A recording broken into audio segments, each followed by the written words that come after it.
can contribute.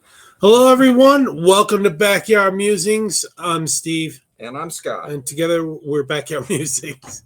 Together we are Backyard Musings. That was not.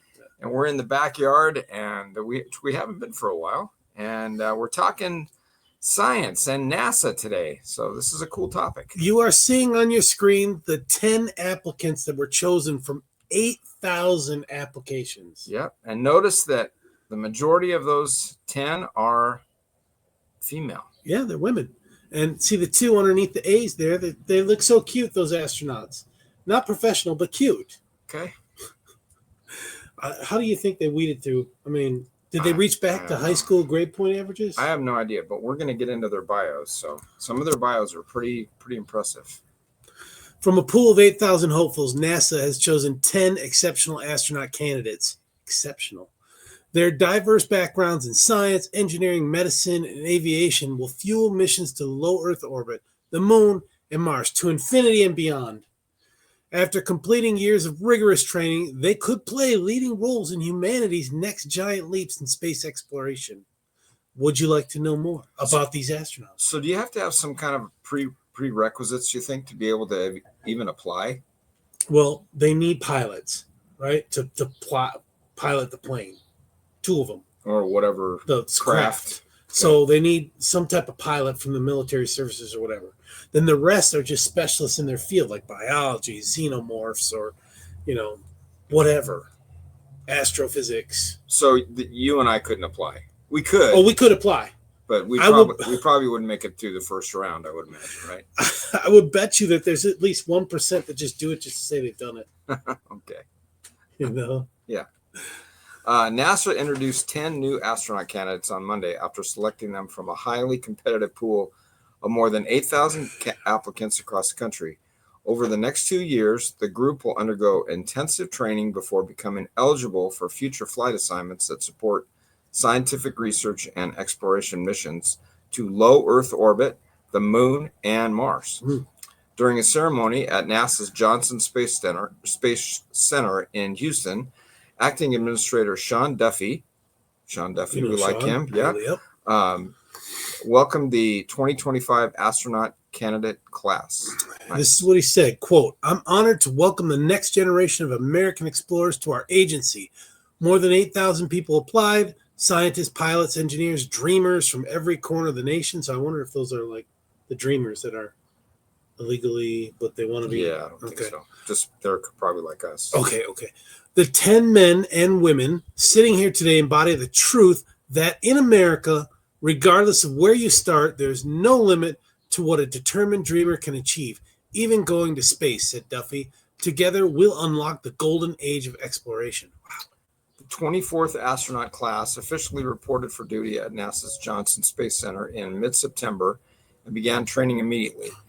Their program covers a wide range of skills needed for spaceflight, from operating aboard the International Space Station to preparing for Artemis missions to the Moon, and eventually journeys farther out.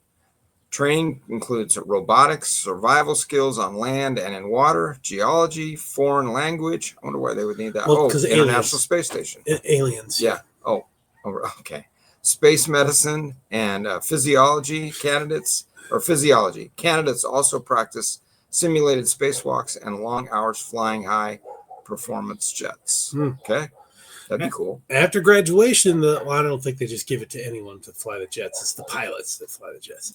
After graduation, the 2025 class will join the agency's active astronaut corps. Active astronauts are conducting science research aboard the space station while preparing for the transition to commercial space stations and the next-gen leaps in human exploration at the Moon and Mars and to infinity and beyond. The candidates' operational expertise, scientific knowledge, and technical backgrounds are essential to advancing NASA's deep space exploration goals and sustaining a long-term human presence beyond low Earth orbit. Okay, so now we're going to talk about the candidates and their bio. So the 2025 astronaut candidates are, first one, Ben Bailey, 38 years old, Chief Warrant Officer 3. Wow. I don't know what that rank is. It's like in between enlisted and officers. They're experts at what they do. He's probably a pilot. Okay. U.S. Army, was born and raised in Charlottesville, Virginia. He has a bachelor's degree in mechanical engineering from the University of Virginia and is completing a master's in systems engineering at the Naval Postgraduate School in Monterey, California. That's probably going to have to get put on hold. For a warrant officer, who knows? Yeah. Bailey is a U.S. Naval test pilot, school graduate, test pilot school graduate with more than 2,000 flight hours and more than 30 different rotary and fixed wing aircraft. At the time of his selection, Bailey was responsible for the developmental testing of emerging technologies aboard Army rotary wing aircraft. I'm trying to think. That's the rotary. Yeah, but is that helicopters? Yeah, helicopters. But it's fixed wing though. So is that the ones that have the fixed wings are aircraft? Rotary are helicopters. They rotate. Rotary. Okay, but is that you've seen those planes, right? Where the Ospreys. They use it they use it to land, and then they can take off, and then the propellers rotate. Yeah, that's and then the Marine Corps. That's still it is fixed wing. The wings are fixed. Okay. Yeah. Specializing in the UH-60 Blackhawk and CH-47F Chinook. Okay, so there we go. This guy. Those are both helicopters. I mean, this is top notch at the top of his game. You know what I'm saying? So you don't and you flying think aircraft? He was listed first because of that, or because his name is Bailey? Well, test pilot. Okay. I mean, he was though they like the test pilots because they push the edge of risk. Yeah, always on the edge, right? Lauren Edgar, 40, considers Sammamish, Washington, her hometown. What does that mean? Considers. Well, maybe she wasn't born there, or it isn't. Maybe she wasn't born there. Okay. She earned a bachelor's degree in earth sciences from Dartmouth College and her master's and doctorate in geology from the California Institute of Technology. Edgar has served as a deputy principal investigator for the Artemis III geology team. Also, she had a shoe-in. In this role, she helped define lunar science goals, geology activities NASA astronauts will conduct, and science operations for NASA's return to the moon. She also spent more than 17 years supporting Mars exploration rovers. Wow. From when she was 23. Mm-hmm. She was working at the U.S. Geological Survey at the time of her selection. Wow. Interesting. Yeah. Adam Furman, 35 years old, Major, U.S. Air Force, is from Leesburg, Virginia, and has accumulated more than 2,100 flight hours in 27 aircraft, including F-16 and F-35. He holds a bachelor's degree in aerospace engineering from MIT. Oh. These guys are these are cream of the crop. Oh, yeah, overachievers, big time. So this is really cool. And master's degrees in flight test engineering and systems engineering from the U.S. Air Force Test Pilot School and Purdue University, respectively. He is deployed in support of Operations Freedom's Sentinel, and Resolute support. Was that a military? Yeah, some exercise. Freedom? Yeah. Okay. Mm-hmm. Logging 400 combat hours. At the same time of his selection, Furman served as the director of operations for the Air Force Flight Test Unit. Okay, so yeah, these guys just aren't. They're not wet behind the ears. Yeah, they've been doing stuff for a while. Now compare these creds with, think back to the Alien movie, the first Alien movie, the motley crew of misfits that were in that crew.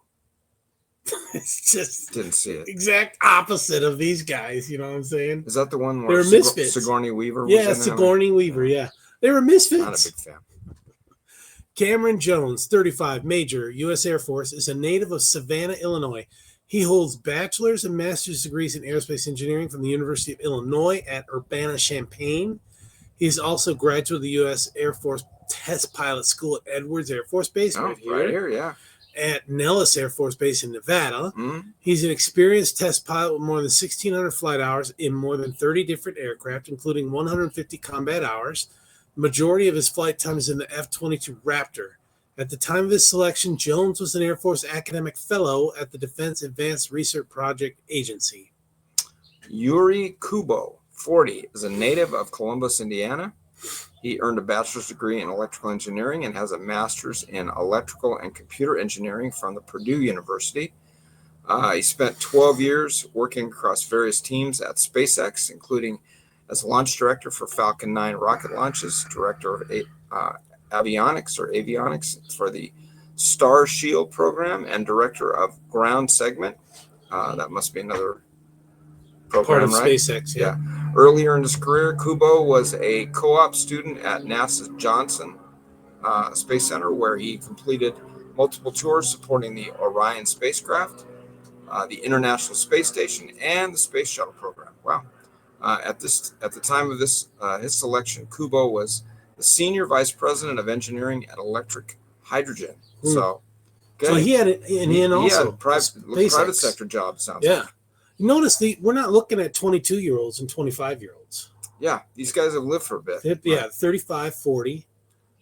Yeah. Speaking of launches, did you see the SpaceX rocket go across southwest or easterly from Vandenberg yesterday? No. It's about 7 o'clock. 7 p.m.? Yeah, they're going to have another one on October 2nd or 3rd. So it's cool, yeah. I didn't see that. I've seen rockets launch before, but not last night. Yeah, not up last night, about 6:30, 7 o'clock. Rebecca Lawler, 38, is a native of Little Elm, Texas, a former lieutenant commander in the U.S. Navy. She's a former Navy P-3 pilot and experimental test pilot with more than 2,800 flight hours and more than 45 aircraft. Lawler holds a bachelor's degree in mechanical engineering from the U.S. Naval Academy and master's degrees from Johns Hopkins and the National Test Pilot School. She also is a U.S. Naval Test Pilot School graduate. Lawler also flew as a National Oceanic and Atmospheric Administration Hurricane Hunter. Wow, Jason Hurricanes. And during NASA's Operation Icebridge, she was a test pilot for United Airlines at the time of selection. Interesting.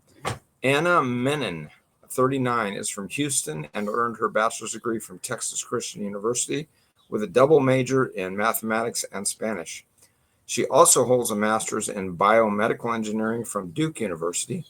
Menon previously worked in the Mission Control Center at NASA Johnson Space Center. That's very cool. And where am I at here? Supporting medical hardware. Oh, in 2024, Menon flew to space as a mission specialist and medical officer aboard SpaceX's Polaris Dawn. That's cool. The mission saw a new female altitude record, the first commercial spacewalk, and completion of approximately 40 research experiments. At the time of her selection, Menon was a senior engineer at SpaceX. So that's 2 from SpaceX, and she's actually been in space. Yeah, with altitude records. So. Yes, that's a big shoe-in, at the top of the, that's a big deal. Top of the 8,000. Imelda Muller, 34, considers Copake Falls, New York, her hometown. She formerly was a lieutenant in the U.S. Navy and served as an undersea medical officer after training at the Naval Undersea Medical Institute. So maybe she's a submariner.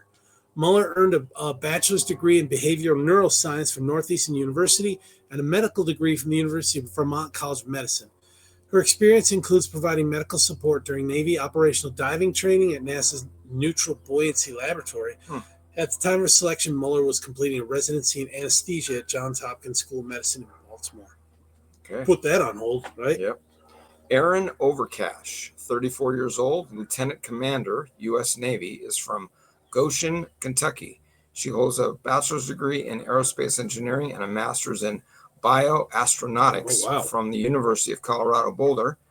A U.S. Naval Test Pilot School graduate, Overcash is an experienced FA-18E and FA-18F Super Hornet pilot with multiple deployments. She has logged more than 1,300 flight hours in 20 aircraft, including 249 carrier arrested landings. That's a lot of those, right? Yeah.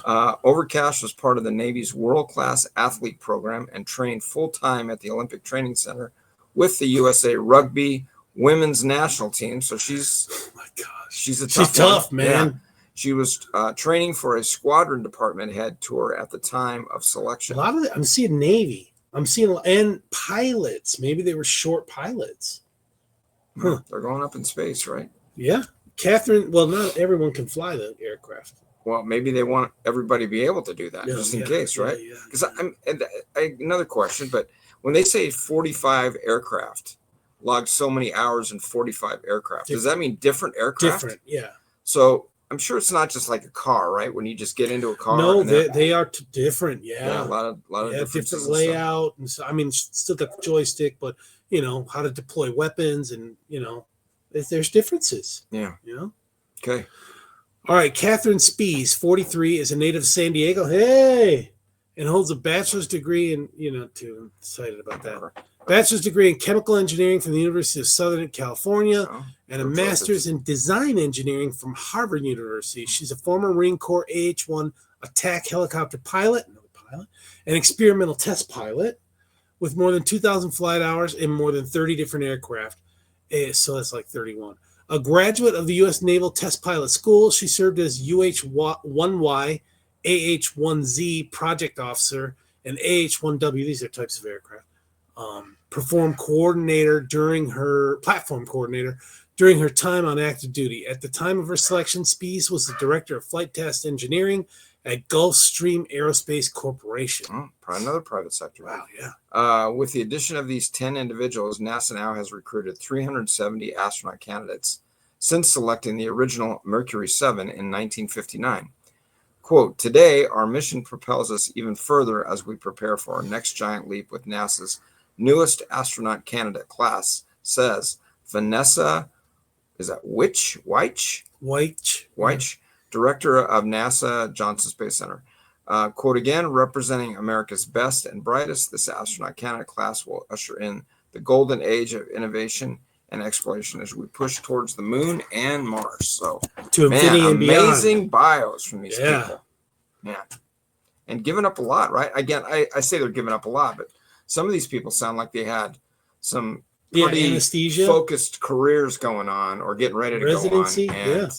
And so, what an opportunity. A measly astronaut pay, government pay. Yeah. I wonder if they would be able to go back to that after their mission is over. Depends how rusty. I mean, if they were she was the one was a test pilot for American or United. I mean, if you lose those skills, you might not get to go back. You know what I mean? I don't know. I mean, those are fungible skills that you can lose. Well, whatever. I mean, she could be a manager, like an executive. Yeah. Yeah. But very cool. Cool story. All right. Thanks, folks. Thanks for joining us. We'll catch you in the afternoon. Take care, everyone. Thank you.